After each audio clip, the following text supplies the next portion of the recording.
അന്വേഷണ സംഘത്തിന് ഏറെ വെല്ലുവിളികൾ നിറഞ്ഞ കേസാണ് ആലപ്പുഴ മാന്നാറിൽ 15 വർഷങ്ങൾക്ക് മുൻപ് നടന്ന കലയുടെ കൊലപാതകം. തെളിവ് ശേഖരണത്തിൽ ഉൾപ്പെടെ വെല്ലുവിളികൾ നിറഞ്ഞ കേസിൽ കസ്റ്റഡി കാലയളവിൽ പ്രതികളിൽ നിന്നും പരമാവധി വിവരങ്ങൾ ശേഖരിക്കാനുള്ള നീക്കമാണ് പോലീസ് നടത്തുന്നത്. 2 ദിവസമായി നടക്കുന്ന ചോദ്യം ചെയ്യലിന്റെ ശൈലിയിൽ മാറ്റം വരുത്തി അന്വേഷണ സംഘത്തെ ചെറു ടീമുകളായി തിരിച്ച് 3 പ്രതികളെയും 3 സ്റ്റേഷനുകളിലായാണ് ചോദ്യം ചെയ്യൽ പുരോഗമിക്കുന്നത്.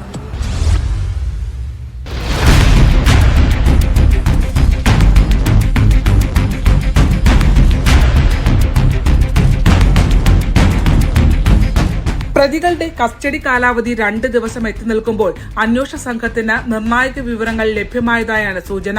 റിമാൻഡ് റിപ്പോർട്ട് പ്രകാരം കലയുടെ മൃതദേഹം സെപ്റ്റി ടാങ്കിൽ തള്ളുന്നതായി 2ാം പ്രതി ജിനു മാത്രമാണ് സ്ഥിരീകരിച്ചിട്ടുള്ളത്.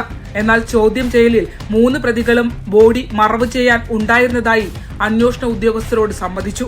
2ാം പ്രതി ജിനുവും 4ാം പ്രതി പ്രമോദും ചേർന്നാണ് അനിൽകുമാറിനെ മൃതദേഹം സെപ്റ്റി ടാങ്കിൽ ഒളിപ്പിക്കാൻ സഹായിച്ചതെന്നായിരുന്നു 3ാം പ്രതി സോമൻ ആദ്യം നൽകിയ മൊഴി. എന്നാൽ സോമൻ ഒപ്പമുണ്ടായിരുന്നെന്ന് തുടർ ചോദ്യം ചെയ്യലിൽ ജിനുവും പ്രമോദും പറഞ്ഞു. ചോദ്യം ചെയ്യലിൽ ലഭിക്കുന്ന വിവരങ്ങളുടെ അടിസ്ഥാനത്തിൽ 4 പ്രതികളുടെയും വീട്ടിൽ അന്വേഷണ സംഘം അപ്പോൾ തന്നെ തിരച്ചിൽ നടത്തുന്നുണ്ട്. കാലപ്പഴക്കം ഏറിയ കേസിൽ ശാസ്ത്രീയ പരിശോധനാ ഫലം ഉൾപ്പെടെ നിർണായകമാണ്.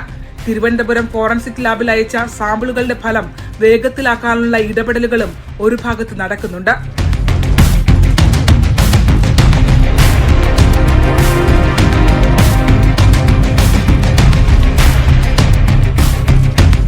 മുഖ്യപ്രതി അനിൽകുമാറിനെ നാട്ടിലെത്തിച്ചാൽ മാത്രമേ അന്വേഷണം പൂർണ്ണ പുരോഗതിയിലേക്ക് എത്തുകയുള്ളൂ. വർഷങ്ങൾക്ക് ശേഷം കണ്ടെത്തിയ കേസായതുകൊണ്ട് തന്നെ പ്രതികളിൽ നിന്ന് പഴുതുകളില്ലാതെ വിവരശേഖരണം നടത്തിയ ശേഷം മാത്രമേ തെളിവെടുപ്പിലേക്ക് പോലീസ് കടക്കൂ. അനിൽകുമാറിന്റെ ബന്ധുക്കളെയും നാട്ടുകാരെയും അടക്കം കൂടുതൽ പേരെ വരും ദിവസങ്ങളിലും പോലീസ് ചോദ്യം ചെയ്യും.